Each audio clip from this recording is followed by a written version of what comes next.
Friends, ಇವತ್ತಿನ ಅಮ್ಮನ ಲೋಕ ರೆಸಿಪಿಲಿ ನಾನು ನಿಮಗೆ ಬೇಳೆ ಕಟ್ಟಿನ ಸಾರು ಬಗ್ಗೆ ತಿಳಿಸ್ಕೊಡಕ್ಕೆ ಬಂದಿದ್ದೀನಿ. ಸೊ ಇವತ್ತಿನ ವಿಡಿಯೋ ಇದಾಗಿರುತ್ತೆ. ಸೊ ವಿಡಿಯೋ ಸ್ಟಾರ್ಟ್ ಮಾಡ ಬನ್ನಿ.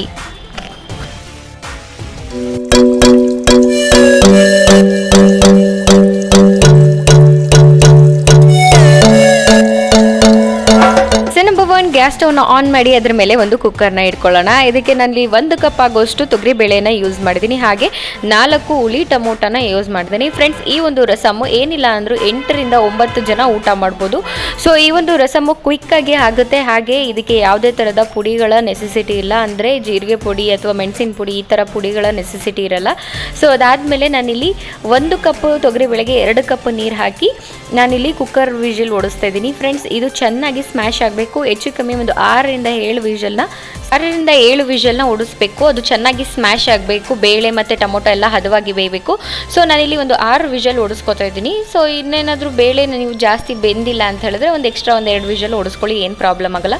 ಸೊ ನೋಡಿ, ಬೇಳೆ ಹಾಗೂ ಟೊಮೊಟೊ ಎಷ್ಟು ಹದವಾಗಿ ಬೆಂದಿದೆ ಅಲ್ವಾ. ಹೇಗೆ ಇದನ್ನು ಸ್ಮ್ಯಾಶ್ ಮಾಡ್ಕೊಳ್ಳೋಣ. ಆ್ಯಂಡ್ ನೆನಪಿರಲಿ, ಈ ಕುಕ್ಕರ್ ನೀಟಾಗಿ ಪ್ರೆಷರ್ ಇಳಿಬೇಕು. ಅದಾದಮೇಲೆ ತೆಗೀರಿ. ಸಡನ್ನಾಗಿ ವಿಷಲ್ ಏನಾದರೂ ತೆಗೆದ್ರೆ ಹೊಸದಾಗಿ ಅಡುಗೆ ಮಾಡ್ತಾ ಇರೋರು ಅದು ಸಿಡಿಯುತ್ತೆ. ಅಂದರೆ ಒಂದು ಹಬೆ ನಮ್ಮ ಕೈಗೆ ಅಥವಾ ಮುಖಕ್ಕೆಲ್ಲ ತಾಗುತ್ತೆ. ಸೊ ಅದೊಂದು ನೆನ್ಪಿಟ್ಕೊಳ್ಳಿ.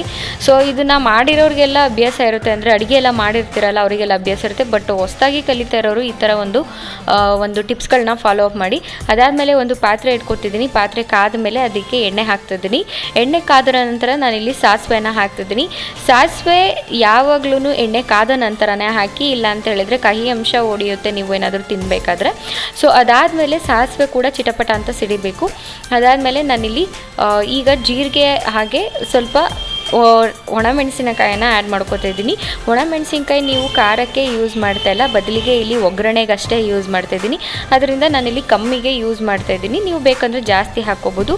ಅದಾದಮೇಲೆ ನಾನು ಜೀರಿಗೆನ ಆ್ಯಡ್ ಮಾಡ್ತಿದ್ದೀನಿ. ಫ್ರೆಂಡ್ಸ್, ನೆನಪಿರಲಿ, ಈ ಒಂದು ಜೀರಿಗೆನ ಹಾಕಬೇಕಾದ್ರೆ ದದ್ದದ್ದು ಮಾಡ್ಕೊಳ್ಳಿ. ಬೇಗ ಅದು ಬೇಯುತ್ತೆ. ಅಂದರೆ ಎಣ್ಣೆಲಿ ಬೇಗ ಅದರ ಅಂಶನ ಬಿಟ್ಕೊಳ್ಳುತ್ತೆ. ಅದಾದಮೇಲೆ ಯೂಶ್ವಲಿ ರಸಮ್ ಅಥವಾ ಬೇಳೆಕಟ್ಟು ಸಾರು ಅಂದರೆ ನಿಮಗೆ ಗೊತ್ತಿರುತ್ತೆ, ಕರಿಬೇವಿನ ಎಲೆ ಅಥವಾ ಒಂದು ಕೊತ್ತಂಬರಿ ಸೊಪ್ಪು ಬೇಕೇ ಬೇಕು ಅಂತ. ನಾನಿಲ್ಲಿ ಒಂದು 8 ರಿಂದ 10 ಕರಿಬೇವಿನ ಎಲೆಗಳು ಹಾಗೆ 1 ಇಡಿ ಆಗುವಷ್ಟು ಬೆಳ್ಳುಳ್ಳಿಯನ್ನು ಸಿಪ್ಪೆ ಬಿಡಿಸಿ ಅದನ್ನು ದದ್ದು ಮಾಡಿ ಹಾಕ್ತಿದ್ದೀನಿ. ಫ್ರೆಂಡ್ಸ್, ಎಣ್ಣೆಯಲ್ಲಿ ಫ್ರೈ ಮಾಡಬೇಕಾದ್ರೆ ನೆನಪಿರಲಿ, ಬೆಳ್ಳುಳ್ಳಿನ ಹಾಗೆ ಹಾಕಬೇಡಿ, ಸ್ವಲ್ಪ ದದ್ದು ಮಾಡಿ. ಅಂದರೆ ಅದನ್ನು ಜಜ್ಜಿಬಿಟ್ಟು ಹಾಕಬೇಕು, ಇಲ್ಲಾಂದರೆ ಸಿಡಿಯೋ ಚಾನ್ಸಸ್ ಜಾಸ್ತಿ ಇರುತ್ತೆ. ಸೊ ಅದಾದಮೇಲೆ ನಾನೀಗ ನೀಟಾಗಿ ಫ್ರೈ ಮಾಡ್ತಾಯಿದ್ದೀನಿ. ಬೆಳ್ಳುಳ್ಳಿ ಚೆನ್ನಾಗಿ ಫ್ರೈ ಆಗಬೇಕು, ಶಾಲೋ ಫ್ರೈ ಆಗಬೇಕು.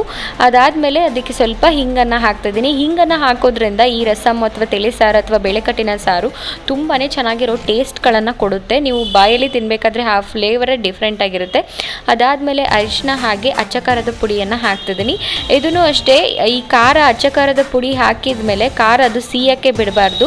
ಅದಕ್ಕಿಂತ ಮುಂಚೆನೇ ನಾನಿಲ್ಲಿ ಸ್ಮ್ಯಾಶ್ ಮಾಡಿ ಇಟ್ಕೊಂಡಂತಹ ದಾಲ್ ಅಂದರೆ ಟೊಮೊಟೊ ಮತ್ತು ಬೇಳೆಯ ಒಂದು ಸ್ಮ್ಯಾಶ್ ಮಾಡಿದ್ನಲ್ಲ, ಆ ಒಂದು ರಸವನ್ನು ಇದಕ್ಕೆ ಹಾಕಿ ಚೆನ್ನಾಗಿ ಮಿಕ್ಸ್ ಮಾಡಿ, ಅದಕ್ಕೆ ಎಷ್ಟು ವಾಟರಲ್ಲಿ ಅಂದರೆ ಎಷ್ಟು ಜನಕ್ಕೆ ನಾನು ಈ ಒಂದು ಬೇಳೆಕಟ್ಟಿನ ಸಾರು ಮಾಡ್ತಿದ್ದೀನಿ ಅಷ್ಟು ಕ್ವಾಂಟಿಟಿಯ ನೀರನ್ನು ಹಾಕಿ ಅದಕ್ಕೆ ಒಂದು ಸ್ವಲ್ಪ ಹುಣಸೆ ರಸವನ್ನು ಸೇರಿಸ್ತಾ ಇದ್ದೀನಿ.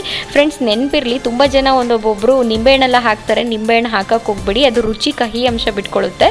ಅದರಿಗೆ ಬದಲು ನೀವು ಹುಣಸೆ ಹಣ್ಣಿನ ರಸವನ್ನು ಹಾಕಿ ರುಚಿಗೆ ತಕ್ಕಷ್ಟು ಉಪ್ಪನ್ನು ಹಾಕಿದರೆ ಇದು ರೆಡಿ ಆಗುತ್ತೆ. ಈ ಸಾರು ಒಂದು 10 to 15 ಮಿನಿಟ್ಸಲ್ಲೆಲ್ಲ ರೆಡಿ ಆಗುತ್ತೆ. ಹಾಗೆ ಸ್ವಲ್ಪ ಬೆಲ್ಲ ಹಾಕ್ತಿದ್ದೀನಿ. ಬೆಲ್ಲ ಹಾಕೋದ್ರಿಂದ ಡಿಫ್ರೆಂಟ್ ಫ್ಲೇವರ್ ಕೊಡುತ್ತೆ.